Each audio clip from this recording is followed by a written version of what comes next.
请后面同学哈，因为现在那个有人可能还在报名，但是我想没关系，可以坐过来，好，往前坐，里面有找到位置就可以坐哈。即使你是站票哈。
Okay, good morning everyone. This is Yi Chen Wu, Department of Computer Science, National Children University. Today is our great pleasure and honor to invite Professor Yann LeCun to give a speech in our school. Okay. As many of you know, already know, he is the founding father of convolutional neural network, the so-called CNN. Okay, the one of the most important breakthrough in the area of deep learning. He is also the director of Facebook AI Research Lab. Okay, and for this speech, we also invite our Vice President, Professor Lee, to host this and chair this talk. Okay, please, thank you. Okay.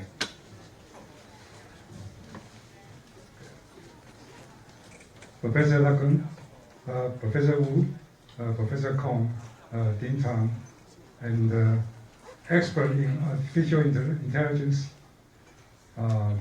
colleagues of NCTU, ladies and gentlemen, welcome. Okay. My name is Tasson Lee. I'm VP for R&D of NCTU.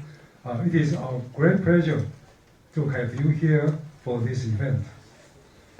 It's been a very, very long time since we last had such a big audience like today at this seminar hall. Okay. I don't think I need to remind you how important AI is and how lucky we are to have a world-class pioneer right here, face to face, to share with us his vision on the future of AI. Okay. Professor Yann LeCun is the director of AI research at Facebook and the silver professor at the New York University. His talk today is entitled Deep Learning and the Path to AI.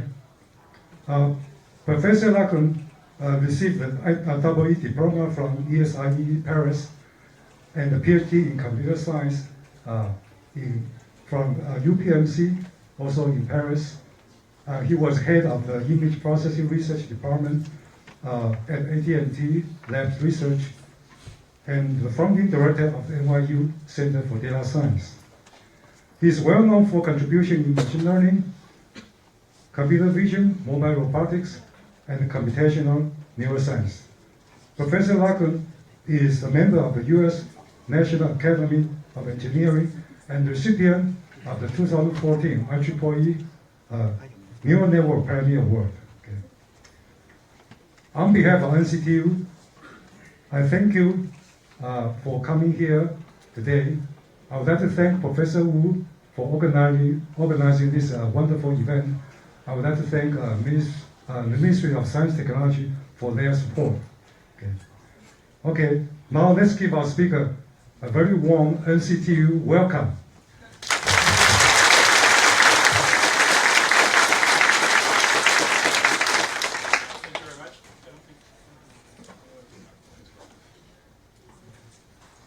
Okay, maybe this one is working. Yeah. So thank you very much for the kind introduction. It's a pleasure to be here. It's my second time in Taiwan, and I've enjoyed it both times. So I'm going to talk about deep learning. This is my name in Chinese. I'm not entirely sure how to pronounce this properly. Yeah, my name looks Chinese, but it's not Chinese. It's actually from Western France. It's from Brittany, and it's a Celtic name. But a lot of people have thought that I'm Chinese. Yes. Okay, so I'm sure many of you are familiar with the basics of machine learning and deep learning, but I'm going to go very quickly through a quick introduction about the state of the art and the limitations of current techniques.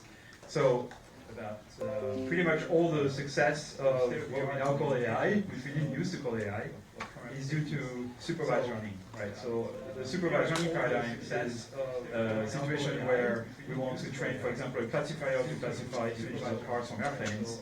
And we show an image of a car, and the system doesn't say car, we adjust the parameters of it, so that next time around, when we show the same picture, the answer is closer to the answer we want. Right? So mathematically, this is akin to minimizing the function with respect to the parameters of the system. So we need a parameterized function, we need an objective function, and then you minimize the objective function with respect to the parameters function with respect to the machine. it's glorified curve fitting, really.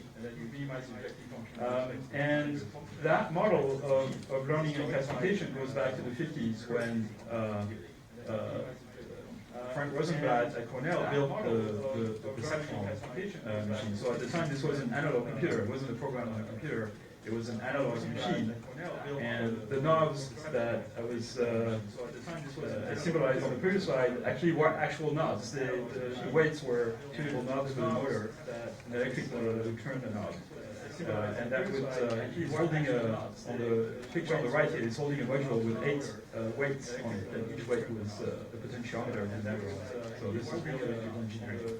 On the right here, he's holding a module with 8 weights on it. And this resulted in the standard model of pattern recognition where you take your raw signal, you transform it using the feature extractor, which generally is designed by hand, and then you plug a simple classifier, like a linear classifier, in the case of perceptron, and that's the only part that's trainable. And what deep learning has brought to the table is a different way of looking at it, where instead of having a handcrafted feature extractor and a trainable classifier, you build your model as a cascade or a sequence of trainable modules, and you train all the modules simultaneously. So now the problem of figuring out how to represent images disappears. It emerges naturally. Representations of images emerge naturally as a result of supervised learning. And the only downside to this is that now the machine will have many, many parameters and will probably require a lot of examples to be able to work. And so until recently, we didn't have data sets that were big enough to make those methods efficient. Because our data sets were small, the methods that were the most efficient were the ones that used fewer parameters, like the one at the top or the one in the middle, which was kind of the standard model for object recognition in computer vision, about 10 years ago. And then it's only in the last 7 years or so, 6 years, that the data sets become large enough to make those techniques really work very well. So then the next question we have to ask ourselves is, what do we put in those parameterized boxes? And the architecture that people have arrived at, that we use, and I'm sure many of you are aware of this, is basically we alternate linear operations with pointwise nonlinear operations, and we stack them in multiple layers. So we represent an input, for example. We could think of an input as a vector. It could be an image or anything, but conceptually it's just a list of numbers. We take this vector multiplied by matrix. We get another vector possibly of a different size. And then we take the components of these vectors and we pass them through a nonlinear function. We patch each component to a nonlinear function like the one depicted on the top right that we call a value. It's really a half-wave rectification that propagates the positive part of the input variable. And you only need to have a very, very simple nonlinearity for this system to kind of compute interesting functions. So in the past, in neural nets, back when neural nets were fashionable in the 80s and 90s, we were using sigmoid functions. And now we use functions that are even simpler. They only have one corner, one kink in them. And the reason is because those functions are equivalent to contrast. So if we multiply all the variables in the input by 2, the output will also be multiplied by 2 if we ignore the biases. And that is a desirable property because it's kind of, we don't need too much, we don't need to worry too much about contrast. Okay, so then the next step is how do we figure out in which way to adjust the knobs so that we can minimize the cost function. And of course, we use an old trick. So, in the context of neural nets, we call this backpropagation. But in different fields, it's called different things. In numerical scientific computing, it's called automatic differentiation, reverse mode automatic differentiation. In the context of optimal control, it's called the adjoint system method. And in calculus, it's just called chain rule, right? So that goes back to Newton or Leibniz, basically. And the idea simply is that if you have the gradient of some cost function with respect to the output of a module that takes a set of input and produces an output, then you can compute the gradient of this cost function with respect to the input of that module by multiplying the gradient with respect to the output by the Jacobian of that box, which is a matrix that contains all the partial derivatives of every output with respect to every input. And by propagating the signal backwards, you get the derivatives of the output with respect to every state variable in the system and every parameter. So, either you know this and you find this my explanation boring, or you don't know this and you probably didn't understand what I said. But the only message I want to say here is that if you have a bunch of modules that are either differentiable or almost differentiable, or differentiable almost everywhere, and you connect them in a graph, then there is an automatic way of computing the gradient of any cost function with respect to all the parameters of all those modules. So that's a very powerful concept, and we kind of implemented this general concept of sort of block-based differentiation in some of the software that we worked on when I was at Bell Labs in 1991 or so. So this goes back a long time, and for those of you who've played with Torch or PyTorch or TensorFlow or Keras, they all use this idea that can be traced back to a paper by my friend Leon Boutou, who's now at Facebook, from 1989 at NIPS. So then the next step is, how can we specialize the linear operators that we use at every layer in such a way that they are appropriate for certain types of signals? And of course, that's how the convolutional net idea came about. So this idea goes back a very long time. The inspiration for convolutional nets comes from neuroscience, very classic work in neuroscience from the 60s about the architecture of the visual cortex in the cat, Hubel and Wiesel. This is Nobel Prize winning work. It's very classical in neuroscience. Then in the 80s, Kunihiko Fukushima, who at the time was working at the NHK labs in Japan, came up with the idea of simulating networks inspired by Hubel and Wiesel on computers, but he didn't have backdrop at the time. So his learning algorithm was unsupervised using a competitive rule. And he was kind of interested in really sort of modeling biology rather than actually solving a vision problem. And then a few years, I was inspired by this paper, and a few years later, I kind of built architectures of this type, trained with backprop, greatly simplified in many ways. And so the idea of convolutional net is that instead of using generic matrices instead of seeing inputs and states as vectors, you see them as images if they are images. And instead of using generic full matrices, you constrain the matrices so that they correspond to convolution operations. So what's a convolution? If you have an image, you take a patch in the image and you compute the dot product between this patch and a little set of weights, and you write the result in what's called a feature map in the next layer, and then you swipe this neighborhood over the entire image and you record the result in the feature map. And so this operation basically detects local features in the image, and it's the same feature all over. And the reason for doing this is that images are locally correlated, so neighboring pixels in an image are likely to be similar, and so that means it's advantageous to detect local features. It's a very well-known statistical property of images, and in fact it's true of most natural signals that there is strong local correlations. And the other one is that the statistics of images is independent of position, and so you have an advantage in detecting the same features all over. So in convolutional net, you have multiple filters that you apply to the input, and those filters, the coefficient of those filters are the terms in the matrices, so they're going to be learned by the learning algorithm. So we don't decide a priori what the filters are, they're just a result of learning. And then we apply those 4 filters, we get the 4 feature maps, and then we apply a second type of operation called pooling, where we take a neighborhood of pixels, we compute the average or the max of those pixels, and that gives us a pixel on the output map, and then we shift this window by more than 1 pixel to kind of subsample and reduce the resolution.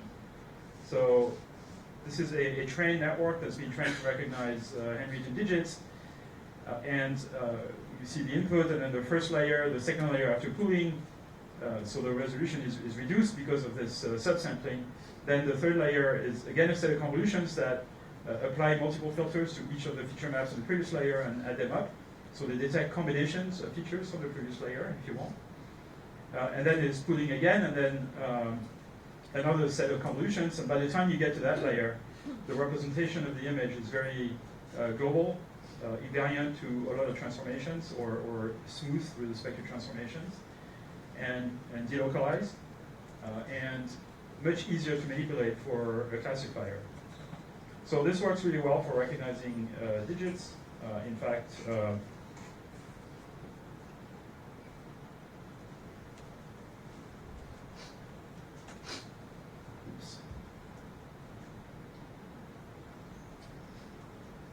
be nice if the video played on the right screen, but it doesn't. Okay, just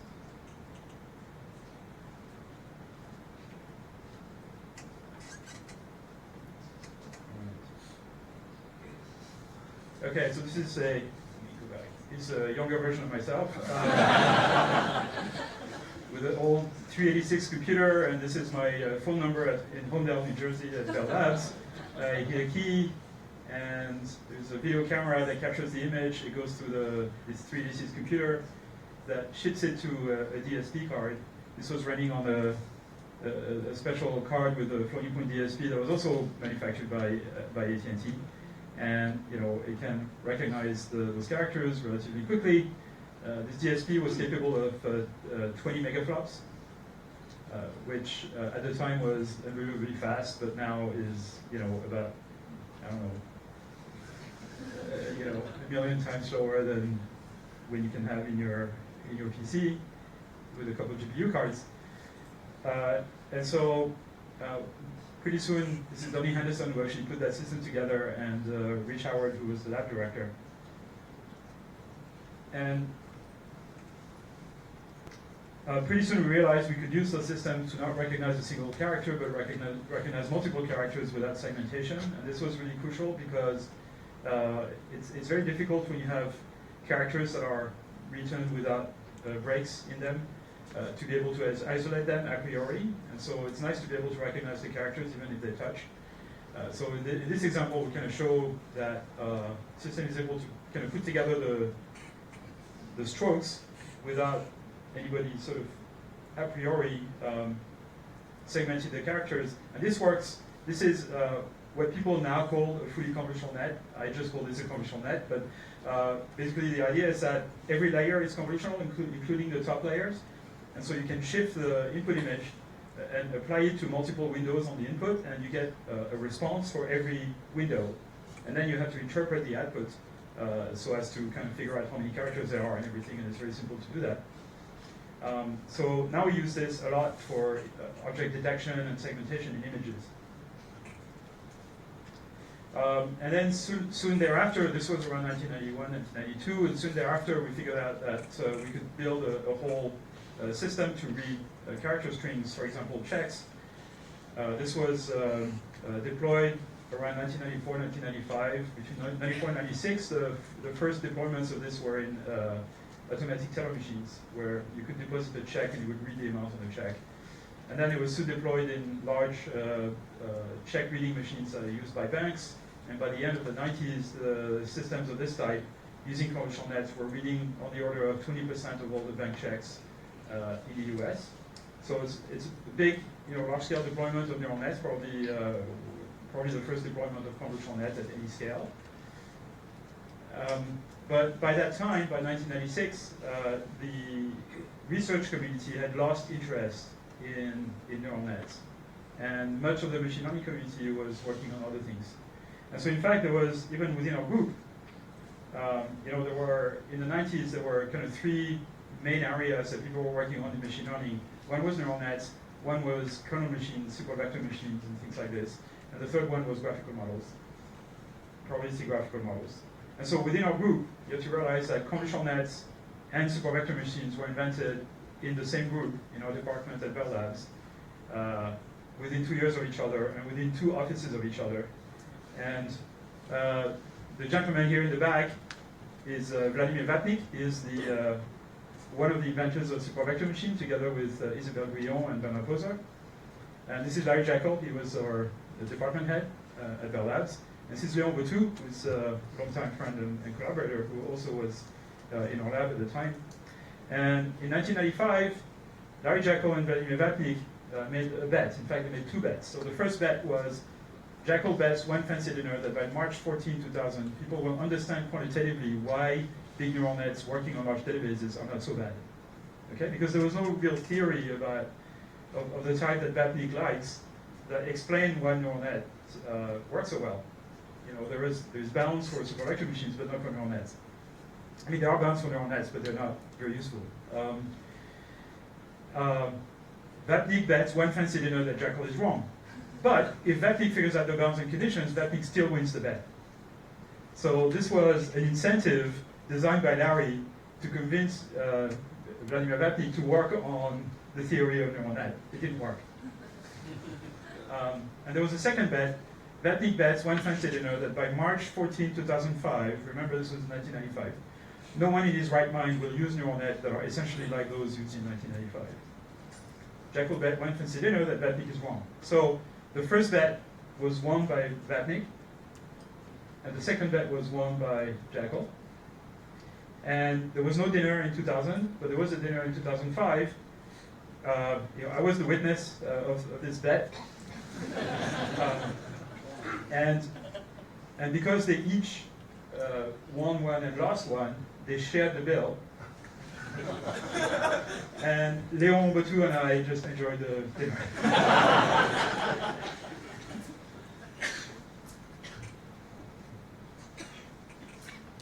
So since then, of course, there's been a lot of progress in convolutional nets, particularly because of the improvement in the speed of computers, some new techniques that were invented, like the use of reuse, dropout regularization, using rectification. You know, there's quite a few people who came up with the idea of using rectifiers instead of sigmoids in my group, in Yoshua Benjo's group, in Jeff Hinton's group.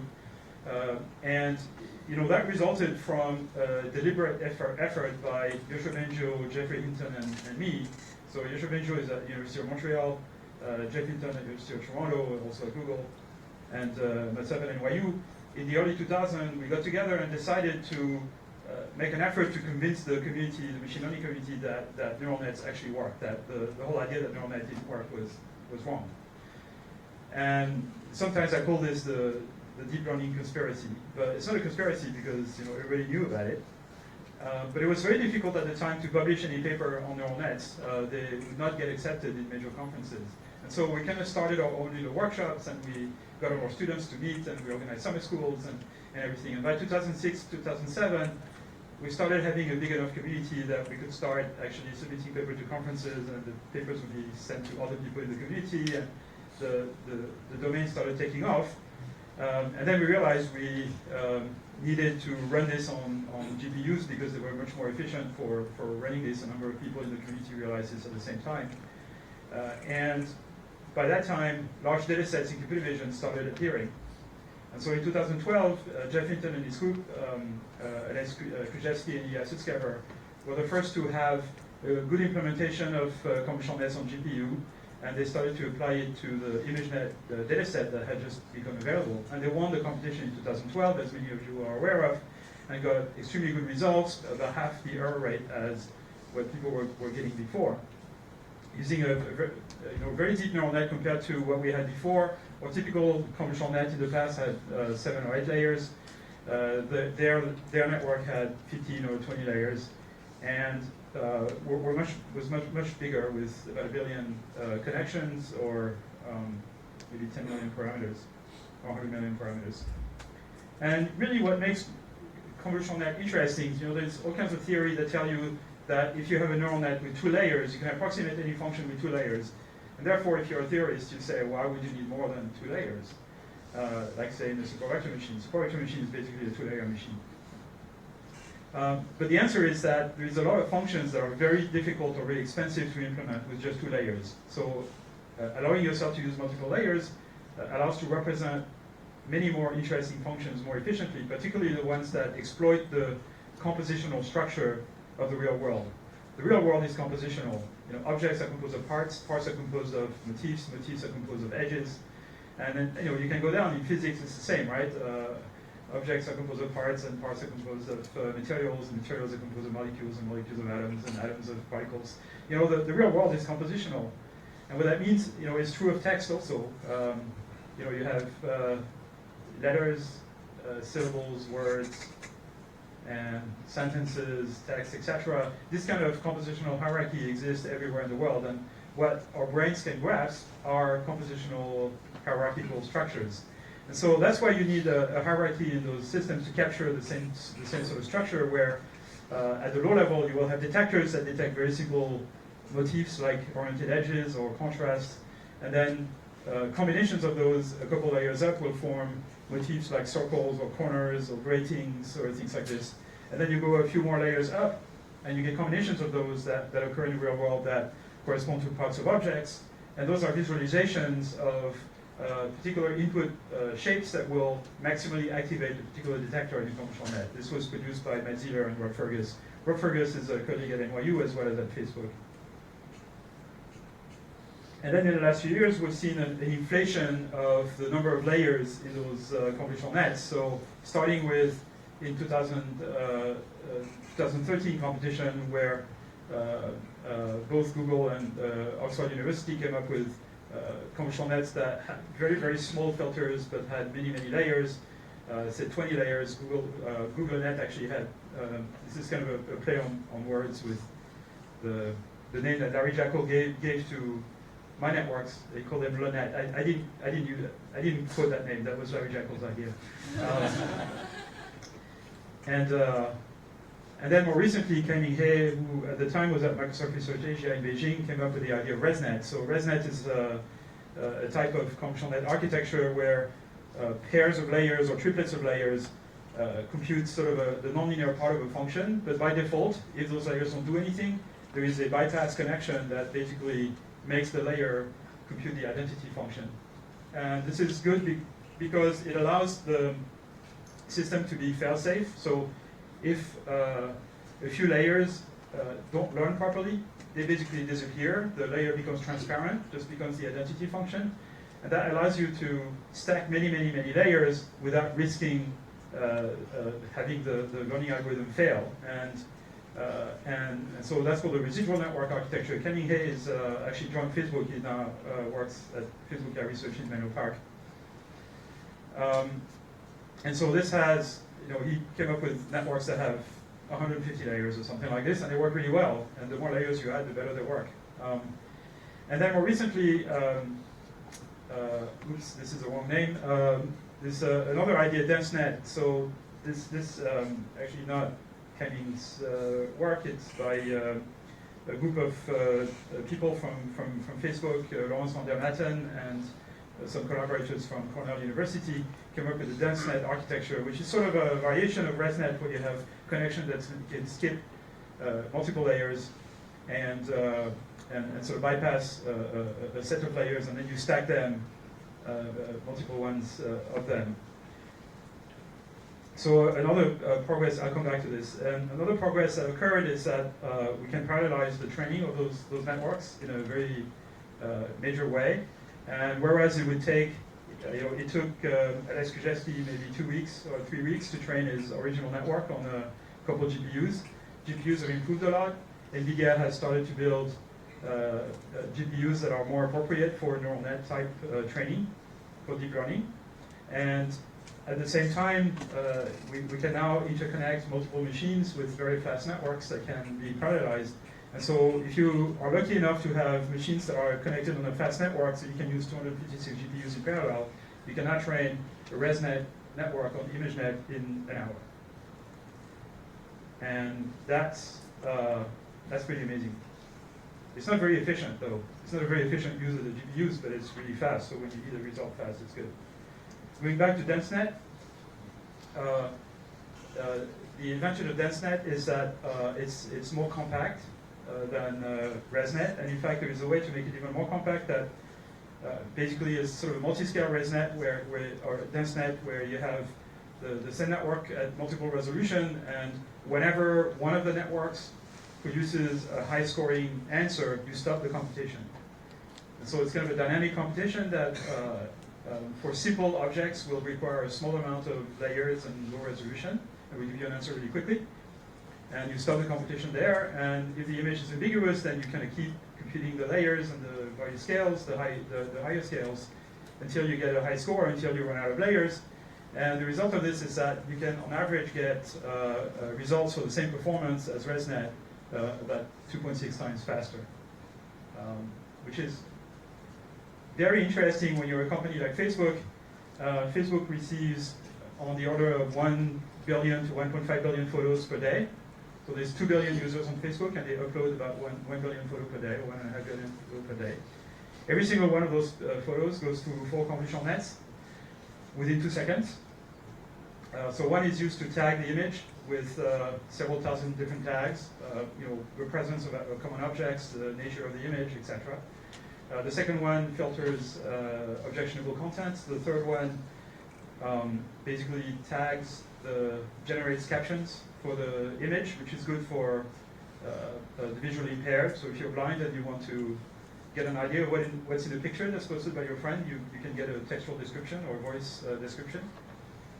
And then the fourth one does face recognition, so it tags your friends automatically when you upload a picture of them. And that has to happen very quickly, so the amount of computing resources you have to devote to this is quite large, and so any time you can save in doing this computation is good. So one thing that is interesting also is that there's so many photos being uploaded on Facebook, and there are so many large databases around, even some public ones. Flickr, I think, has published a database of images with 100 million pictures. Is that you can try to play games and figure out what pictures are close to others in the feature space, right? So a very common way of training convolutional nets is you train it on a particular task, and then you apply the convolutional net to lots of images, and you record the feature vector. And then you use the feature vector to basically navigate the space of images, cluster them, organize them.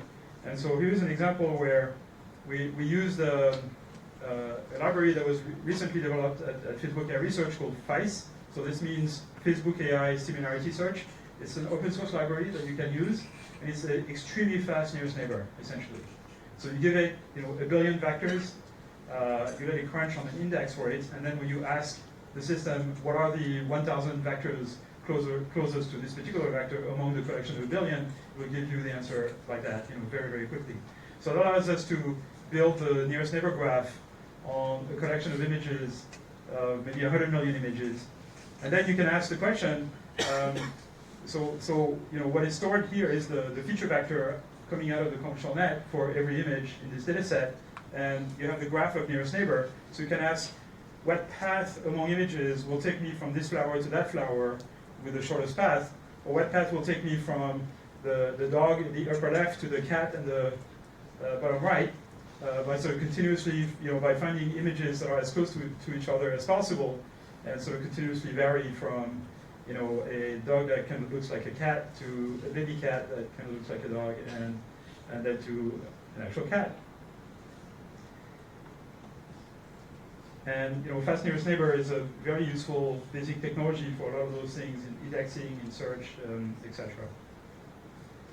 So around the mid-2000s or early 2000s, we started a project at DARPA funded by DARPA to figure out if we could use convolutional nets to drive robots. And we built a little prototype, which was basically a radio-controlled truck that had 2 analog cameras, and we would feed the video to a computer, and then the computer would control the robot remotely through radio control. And what we did was train a convolutional net to emulate a human driver by generating the steering wheel angle given a pair of images from the 2 cameras. And it's worked surprisingly well. So we showed this to people at DARPA, and they said, well, we should start a big program on driving robots using machine learning. So they started this program called LAGGER, Learning Applied to Ground Robots. And the idea there was the system we employed, there were several teams that participated, and some of them used learning, some of them didn't. But we used convolutional net to essentially label every pixel in an image with a sort of indication as to whether this pixel is a traversable area or an obstacle, right? So this is, again, what people now call a fully convolutional net, where you kind of swipe the window over the entire image, and this is very efficient to do with convolutions. You just apply the convolution to the entire image and do this recursively for all the layers. And so the field of view of the network is actually quite large, and it classifies every pixel, and it can use the context to figure out whether a pixel is traversable or not.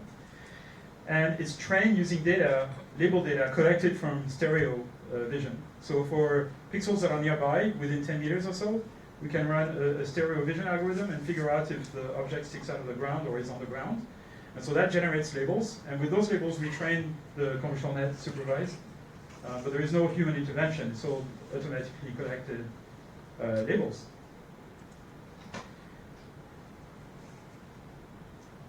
And in fact, that worked quite well. If I can find a video. Where is it? Here. And it's playing on the wrong screen again.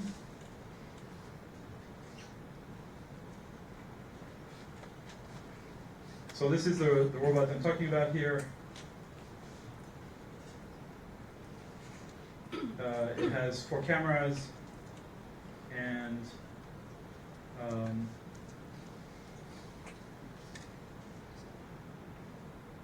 oh, I see. Wrong video, sorry. Here we go. That's better. So it's using a convolutional net that looks at bands on the image at multiple scales.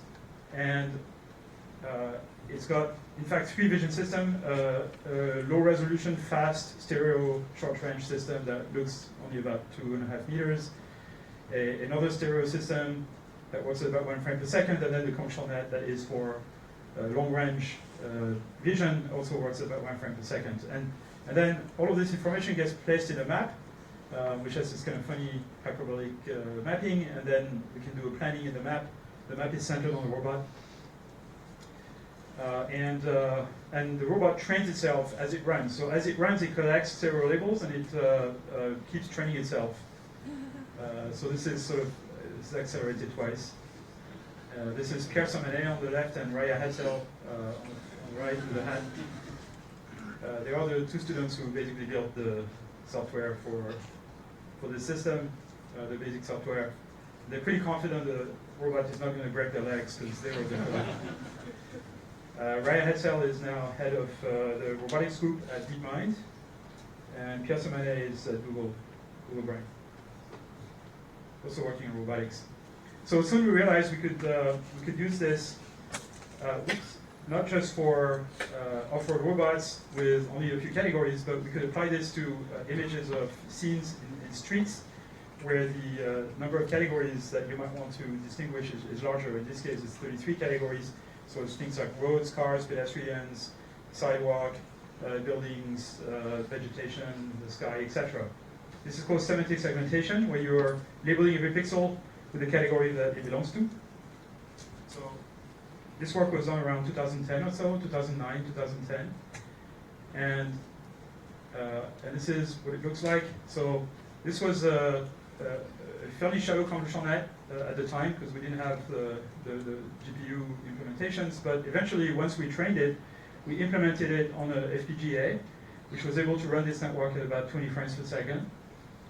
And so they demoed this at various places.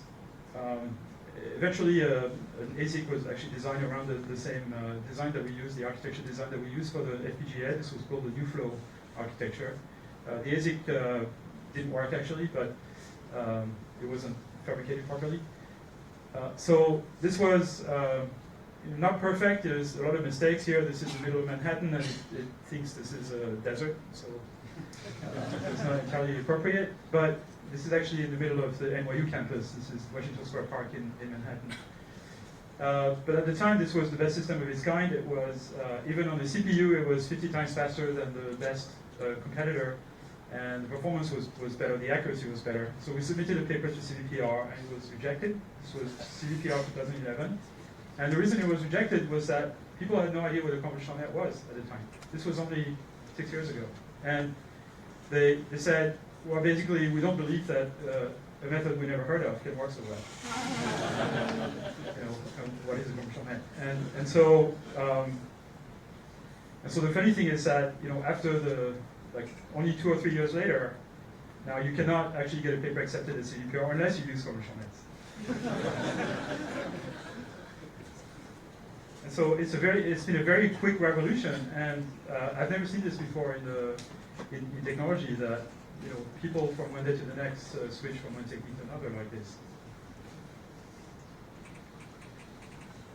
So, so pretty soon, a number of companies, of course, got interested in autonomous driving and got inspired by our work on convolutional net and perhaps our work on semantic segmentation. So this is a demo video from the company Mobileye, an Israeli company that was recently bought by Intel for some ridiculous amount, something like $13 billion or something.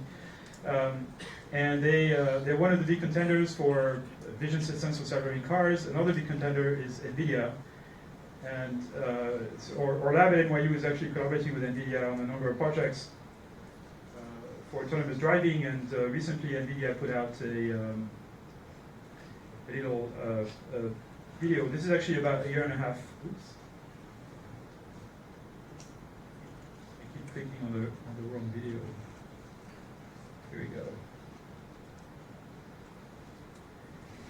So this was about 1.5 years ago, and they used pretty much the same technique that this is actually Ursula's group in Homedale. This is the Homedale building, the old Bell Labs building in Homedale, which was abandoned for 10 years and now has been revived as a kind of a office space, and this is where the NVIDIA team is.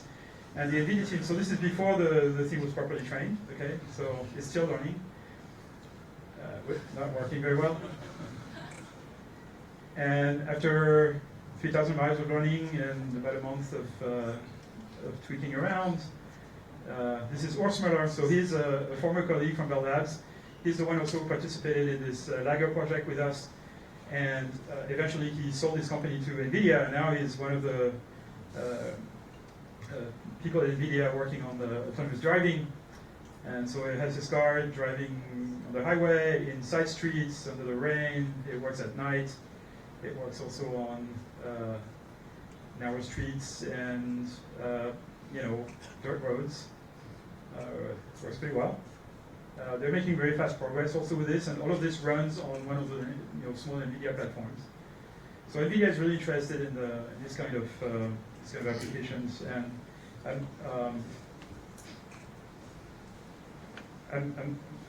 quite impressed on how fast NVIDIA as a company has kind of turned around, from being essentially a graphic card company to being a deep learning company.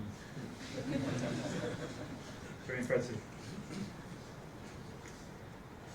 Maybe there is a war between a lot of companies in AI and deep learning, and NVIDIA is doing very well because they supply the weapons for the war. So another set of interesting work that started a few years ago at Facebook is some work by Renan Colbert and Pierre Dollard and one of our students, Pedro Pinheiro, is not just to recognize objects, but also to figure out where the object is in the image and sort of draw an outline of the object, like a mask of the object. So they came up with this thing they call deep mask, and eventually a group of scientists and engineers at Facebook put this together in a complete system, which is actually open source, which you can download. It's implemented in Torch. And that system works quite well for isolating objects and outlining them. People, frisbees, broccoli, and carrots, or for counting sheep. And that was the root of a newer work by a different crowd. So this is Kevin here again, Georgia Gocciari, Pierre Dollard, and Urs Gershik, and they produced this new architecture called Mask RCNN. So it combines the idea of deep mask with another idea coming from Urs Gershik from a few years ago when it was at Berkeley called RCNN, Region CNN. And it's a very simple, conceptually very simple architecture. It's basically a convolutional net, except the last few layers look at different sizes of regions of interest, and then generate a category, the coordinates of a bounding box, as well as a mask. Okay, and you swipe this over the image, You don't even need to do it multi-scale. And with this, you can beat all the records on the COCO dataset for object segmentation and outlining. So this is not semantic segmentation, it's instant segmentation. So semantic segmentation would just say there is a blob of people, but I can't tell you how many people there are. So here, this actually segments each individual person. And it can do fairly complex things. These are tasks that people in computer vision, you would have asked them maybe 10 years ago, how long is it going to take us to solve this problem? They would have told you, like, I don't know, 30 years. So it's one of those cases where deep learning really sort of made the field progress much faster than we expected. We can still count sheets with this. For some reason, it's always sheets. And classify a bunch of objects. There is also built into the system another set of categories that are key points of human bodies. And so there's 17 key points that are detected whenever there is a person. And then from this, you can reconstruct the pose of the person and figure out where their limbs and head and torso are. And that works quite well. So you can sort of figure out what people are doing. There's some more recent work along those lines, actually, by combining researcher at Facebook AI Research in Paris called Yasunas Kokinos, who uses a combination of mask RCNN and a graphical model, which is trained also as part of the entire system, and gets really, really good performance for pose estimation. We're kind of interested in this at Facebook because body pose estimation and reconstruction is interesting for things like augmented reality and virtual reality, as well as for computer vision applications in general. So a lot of the research we do at Facebook is, all of the research we do is open, so we publish everything on archive, and then we submit it to conferences and journals.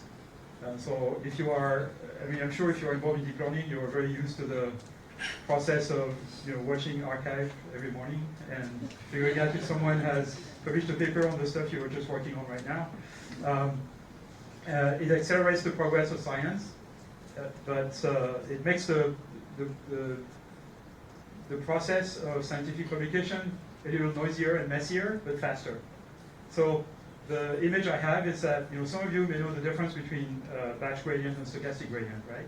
So batch gradient is you accumulate the gradient over your entire training set, and you only do an update when you're sure you have a good gradient.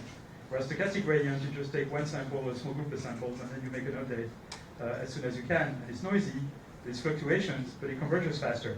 So my idea of archive publication is that it is to the regular publication model as stochastic gradient is to batch gradient, right? It just goes faster, but it's messier.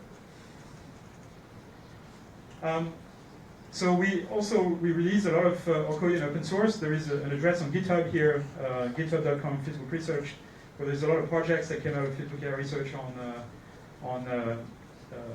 that are open source. There is some more that are not part of this this address, in particular Torch and PyTorch. So Torch and PyTorch are the two frameworks that we use for deep learning research at Facebook. There is another framework called Café2, which is mostly used for engineering applications of deep learning.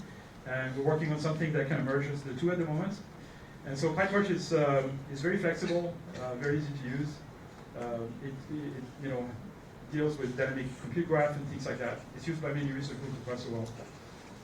And there is a Go playing engine that I know quite a few people in Taiwan have been playing with, called Dark Forest. That was open source pretty early on. FastText is actually not a deep learning technique, it's more like shadow learning, but it's very efficient, very fast for text classification and for learning representations of words, embeddings. That's pure C++. FairSec is a complete end-to-end system for neural machine translation and other sequence-to-sequence type applications, and it's state-of-the-art or pretty close to it on a number of data sets. I already mentioned the FAIST library for fast similarity search and nearest neighbor. ResNext is kind of a new twist on the ResNet architecture that has some improvements that with parallel path that works really well, implemented in Torch. DeepMask I already mentioned. And then there's two frameworks, ComAI and Parlay, as well as Torchcraft, which are systems that allow people to play with communication-based learning and AI, or training dialogue systems and testing dialogue systems. Okay, so that's the first part of my talk, and then the second part really is about obstacles to AI and what the future is in store for us. So the main problem that we have is that machines and animals don't learn with supervised learning. They don't even learn with reinforcement learning that much. Reinforcement learning, of course, is used by animals and humans, but most of what we know about the world, we don't learn through supervised or reinforcement learning. We learn it by basically just observing the world. And we don't know how to do this with machines. And I think personally that it's probably the main obstacle that we are facing to making machines really more intelligent, which is allowing them to learn how the world works by just observing the world. So machines will need to perceive the world, update and remember estimates of the state of the world, reason and plan to act, and in doing so, they have to be able to predict what the effect of their actions is going to be on the world, or how the world is going to evolve, even if they don't take any actions. So perception, memory, reasoning, and planning, together with predictive models, is kind of a combination for building intelligent machines. And one of the main things we don't know how to build is the predictive models. I'll come back to that. And what we'd like is to get machines to learn enough about the world that some sort of common sense emerges. What's very frustrating when you talk to Siri or Google Home or Alexa is that they can respond to very scripted scenarios, certain types of answers, but they don't have common sense, right? You tell them something that's very obvious to anybody else, to any human, and they will say something very stupid. And so it's very frustrating. And so, even so going back to the old history of AI, there is something called a Winograd schema. Winograd is one of the fathers of classical AI, and he came up with sentences of this type: the trophy doesn't fit in the suitcase because it's too large, or the trophy doesn't fit in the suitcase because it's too small. And so in the first case, the it refers to the trophy, in the second case, it refers to the suitcase. And you know that because you know what the trophy and the suitcase are, but the machine has no idea. If it just sees the words, there is very little meaning behind them, and so it can't lift the ambiguity as to what word the pronoun refers to. And so the best machines get about 60% correct on phrases of this type, whereas humans are, at 90–95%. If I say something very simple like this, a description of a common situation, Tom picked up his bag and left the room. With just those 8 or 9 words, you can imagine you can deduce a lot of things because of your prior knowledge because of the knowledge you acquired about how the world works. So you know that probably Tom stood up and then extended his arm and picked up his bag with his arm. He probably didn't attract it with telekinesis. He probably walked towards the door, he didn't fly. He didn't disappear, like this guy here. He went towards the door, he didn't go right through the wall. He opened the door, he probably didn't go right through the door. Things like that, right? And after he is out of the room, he is not in the room anymore, because a person can be in 2 places at the same time. So there's a lot of things like this that very basic knowledge about the world that you can use to basically infer what that means and fill in the blanks. And to some extent, I would argue that common sense is our ability to fill in the blanks, to fill in information that's missing from our perception by drawing on our knowledge of how the world works. And we do this all the time. We can infer the state of the world from partial information. We can infer the future from the past and the present. We can infer past events from the present state. You get into a room, and something happened. You have to deduce what happened. It's very useful if you are a police detective. We do this at a very low level. We have a blind spot in our retina, and we're not conscious of it because our brain fills it up. And so that's part of filling in the blanks. If I'm facing this way, you can only see my left profile, but you can probably infer what my right profile looks like. Not just because you saw it before, but just because faces are mostly symmetric. So a lot of things like this. And common sense really is the ability to fill in the blanks. And the type of learning that we need machines to do to basically predict everything that can happen and everything that it doesn't perceive directly is what I call predictive learning, and that's what we need machines to be able to do. That's the idea of unsupervised learning, really.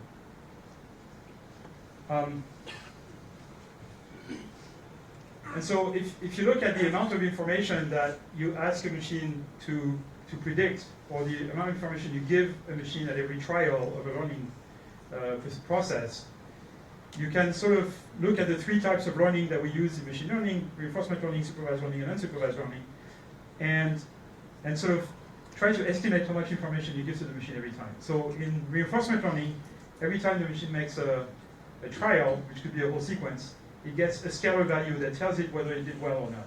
Okay, so it's a very, very small amount of information you give to the machine.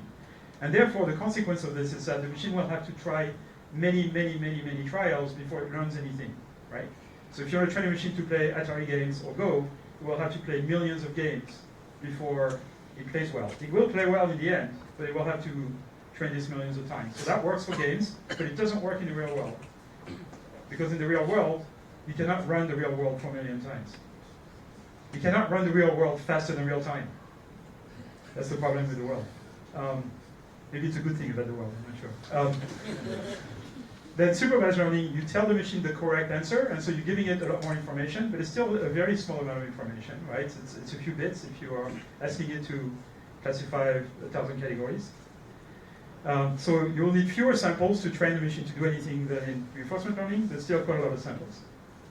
And then unsupervised learning, you ask the machine, here is the totality of all the variables that you may be observing, and I'm only giving you a subset, predict everything else. And so you're asking the machine to predict a lot more, and every time you're giving it more information. So here's a concrete example.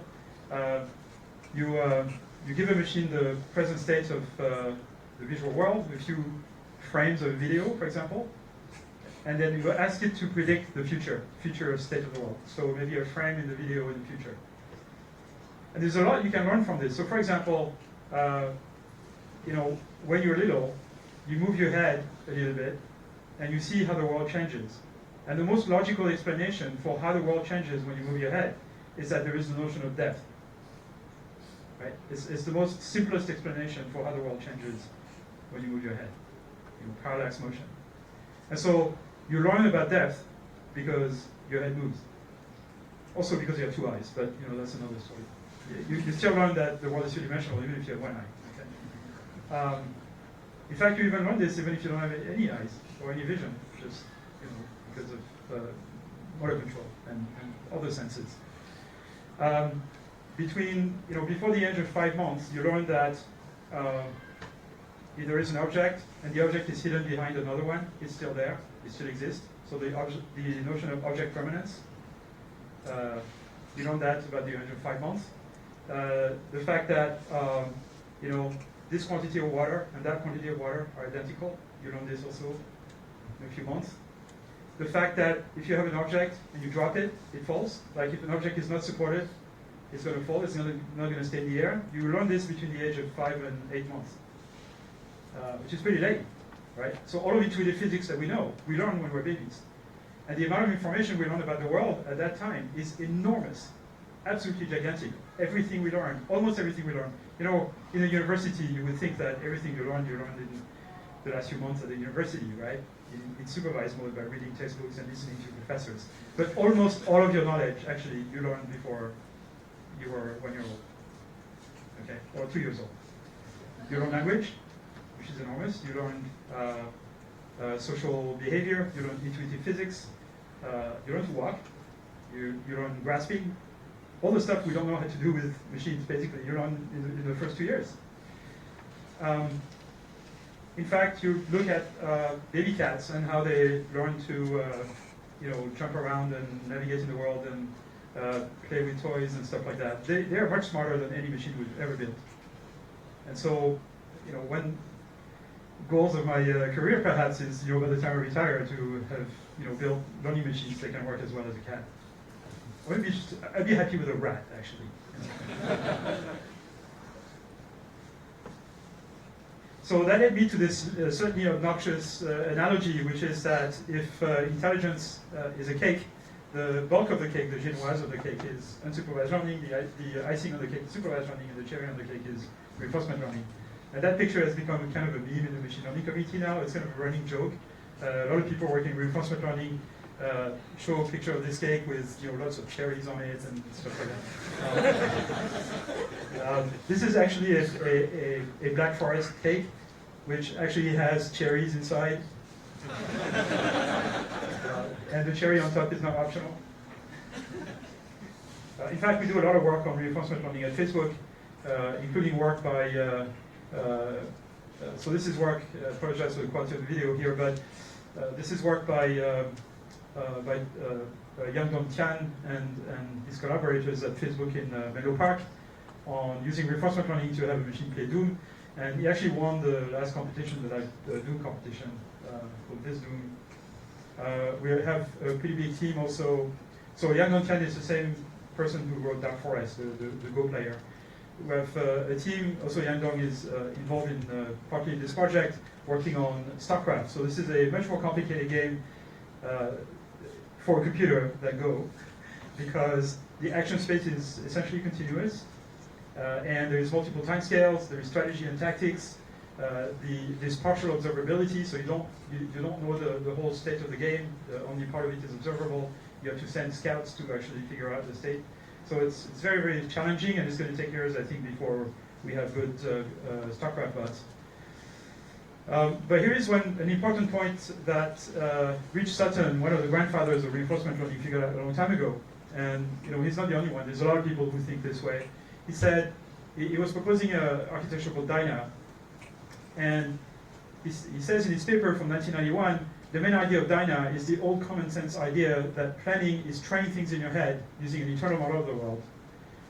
This suggests the existence of a more primitive process for training things not in your head, but through direct interaction with the world. Reinforcement learning is the name we use for this more primitive direct line of training, and Dyna is the extension of reinforcement learning to include a learned world model. And I really like this quote because I'm actually a big fan of reinforcement learning, but I'm a big fan of model-based reinforcement learning that involves a model of the world, a predictive model of the world. I think it's a crucial piece of technology that we need to develop, because the reason why, as humans, we are very efficient at learning new skills is because we have a good model of the world. So, for example, there is a problem that people working on autonomous cars are trying to solve, which is that they'd like to use reinforcement learning to teach a car to drive itself. The problem is the car has no idea that driving into a tree is going to produce something bad unless it actually drives into a tree and learns that it's bad. And that's because it doesn't have any predictive model, right? It's model-free RL. Whereas as humans, we have a pretty good intuitive physics model, which tells us, we shouldn't drive into a tree. Like, we never tried, but we know what happens if we do this, right? Same if we drive on the left side of the road, or however your case may be, and a car comes in front, and you hit it. You don't have to try it to know that something bad is going to happen, or if you hit the sidewalk or whatever, right? So we have good models, and that allows us to train ourselves to drive cars without actually crashing too many cars. Whereas if we use model-free reinforcement learning, if I take the analogy with AlphaGo or Atari playing, we would have to let the machine crash 4 million cars before it actually learns to drive, and nobody can afford that. So what people working on autonomous cars are working on, some of them are working on other ways to train machines, not using reinforcement learning. Some of them are trying to use simulators, and then hope that the skill will transfer from simulator to the real world. And then others are trying to get model-based reinforcement learning work. So what does that mean? So the idea of using models to predict, to do planning is very old. It goes to the early 60s, in fact. This is the standard technique that NASA used to compute trajectories for rockets. So you have a simulator of the system you want to control. Okay, basically a model, a differentiable model of the system you want to control. And it's basically a thing that, given the state of the system at time t, and given the command at time t, it gives you the state of the system at time t plus 1. That's all there is to it, and it's differentiable. So what you can do is you can hypothesize a sequence of commands, and then you can run your simulator with a sequence of commands, and then you can measure the value of an objective function as a result of this. And then by gradient descent, you backpropagate gradient through the objective function through this entire unfolded recurrent neural net, if you want. And by gradient descent, you figure out the sequence of commands that optimizes the objective function. Right? That's standard. This is called the adjoint system method in optimal control, and it's very standard. And you need to have an accurate predictive model of your system. So that's easy enough if your system is deterministic. There's no uncertainty in it. If it's a robot with mechanical control and you have a good dynamical model of it, you can do this planning. This is in fact partly how traditional robotics does planning.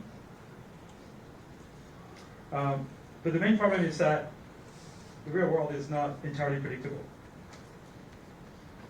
And so when you try to put this together in a complete intelligent system, the intelligent system has a perceptual system that estimates the state of the world, that goes into an agent that generates actions in the world, and then the world responds with percepts. And what the agent is trying to do is keeping itself happy, and that is, its happiness is measured by some sort of objective function. Okay? And it's trying to kind of figure out what action can I take so that the world will tell me I'm in a happy state, essentially. And our brains work this way, pretty much. So the next question you have to ask is, what should the agent contain to act intelligently? And inside the agent, there should be some sort of model of the world, some sort of way of simulating the situation you're in so that you can predict what's going to happen just because the world is being the world, or as a consequence of your actions. And what can happen then is that you can have a piece of the system, an actor, produce action proposals to the world simulator that will tell you, well, here's what's going to happen if you do this. And then you can have a critic, which is basically a module that predicts future values, expected values of the objective function, so that this guy can predict early on that this course of action is not going to go anywhere useful, for example. So those modules, the actor-critic architecture in reinforcement learning is very classical. We know how to train those things. We can put neural nets here, not a problem. That's the main thing we don't know how to do, the world simulator. And if you think about it, if you talk to neuroscientists, they tell you all the back of our brain does perception. Some of the side also does audio perception and proprioception. All the front of our brain, the sort of this part and that part, this part does prediction, and that part does decision, so planning. And that's a big chunk of our brain. And it's the chunk that most animals don't have, or not to the same extent. So their model of the world is a lot simpler than ours. So again, if you have a model of the world, then you can do planning and you can learn actions that are complicated. But how do we train for models of the world? So there's some attempt a year ago or so by a group of people at Facebook in New York, Adam Lerer, Sam Gross, and Rob Fergus, to train a machine to learn intuitive physics by observing stacks of cubes and then training the machine to predict, this is a convolutional net, to predict how those cubes are going to fall. So things like this. Here's a tower of cubes, and this is what actually happens when you let those cubes fall. This is using segmentation in this natural image. It's actually trained in a simulator, but it doesn't matter. And this is what the system predicts, and you get those fuzzy predictions.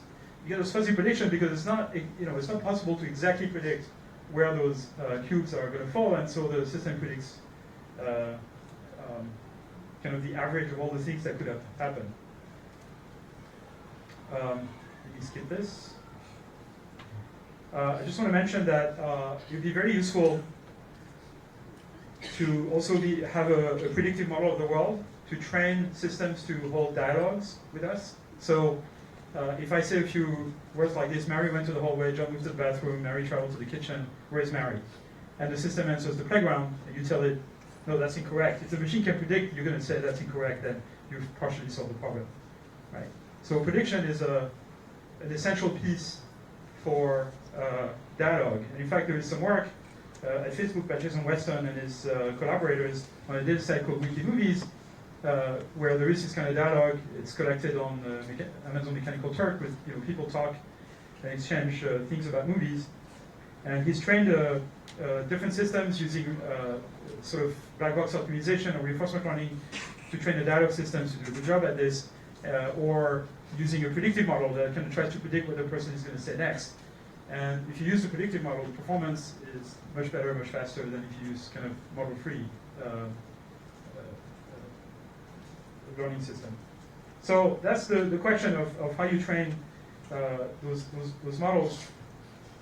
And now I'm going to kind of put my finger on a couple things on what really makes this unsupervised learning or predictive learning complicated, and it's the fact that the world is not entirely predictable.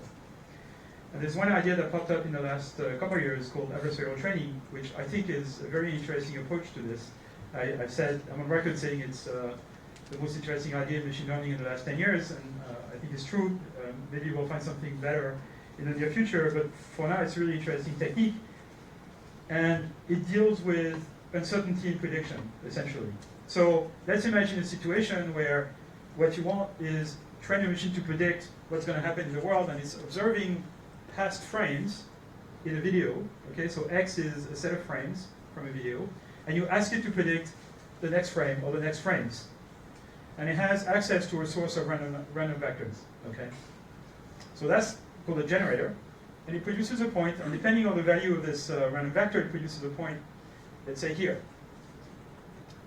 And it predicts that the pen that is being dropped is falling to the back and to the left. Okay, and then you let time pass, and you observe what actually occurs. And what actually occurs is that the pen falls to the back.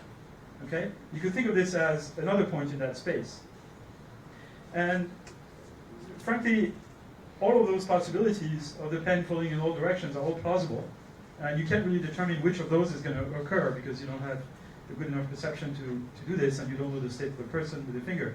So perhaps there is a set of plausible futures, and you predicted one, but the world tells you something else happened.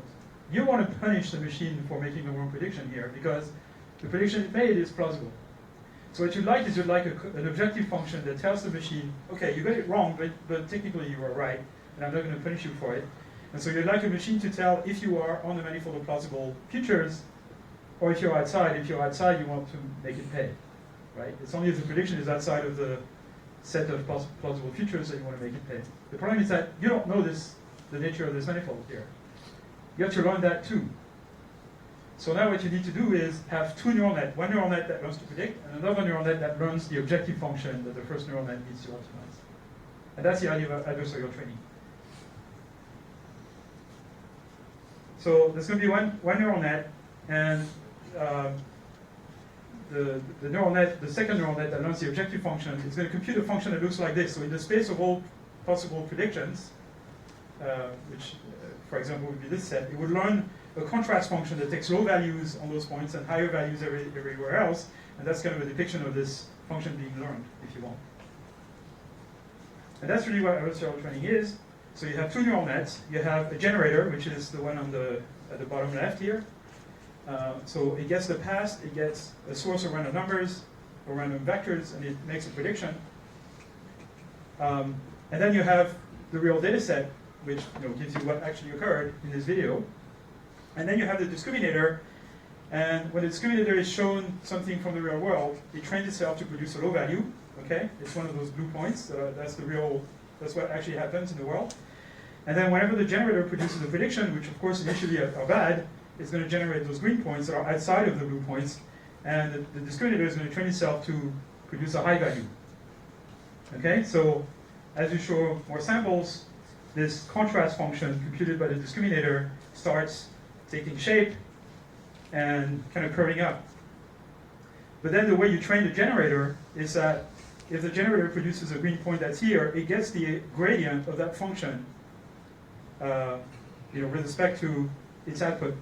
And so it knows in which direction to change its output so that the discriminator thinks it's real. Right?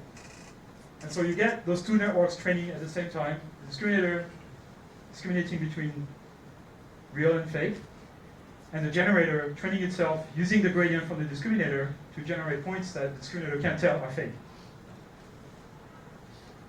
And that, in a nutshell, is what adversarial training is about. Now there is, probabilistic interpretations of this and all kinds of stuff, but that's kind of the basics.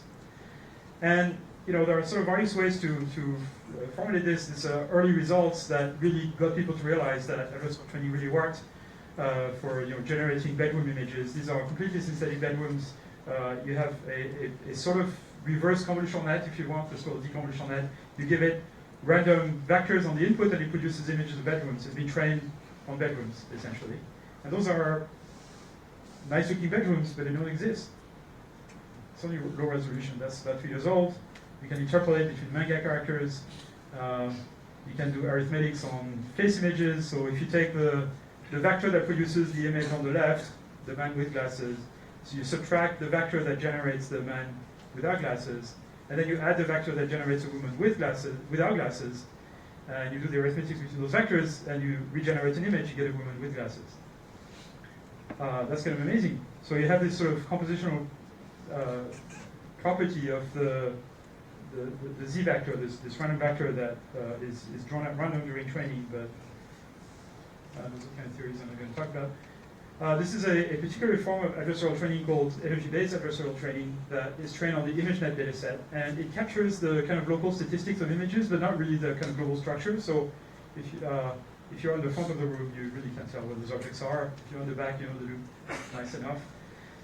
But they really are not real objects. And this is if you train on dogs. So it sort of captures the essence of the structure of a dog, but really not the global. These are like soft dogs.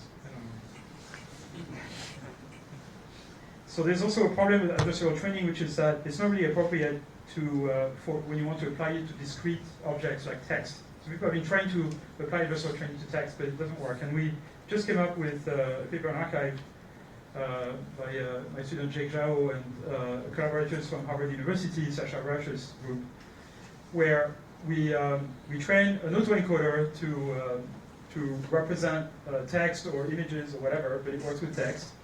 And then the adversarial training, instead of playing on the text itself, plays on the code inside of the autoencoder. So you have a generator and a discriminator. The discriminator tries to discriminate between real data coming out of the encoder and fake data coming out of the generator. And it basically constrains the data of the encoder to have the same entropy as whatever entropy this has, which is the same as the entropy, or bounded above by the entropy of the random vector. And so it's a way of regularizing autoencoders, but it's also a way of using adversarial training to basically train representations for discrete structures like text.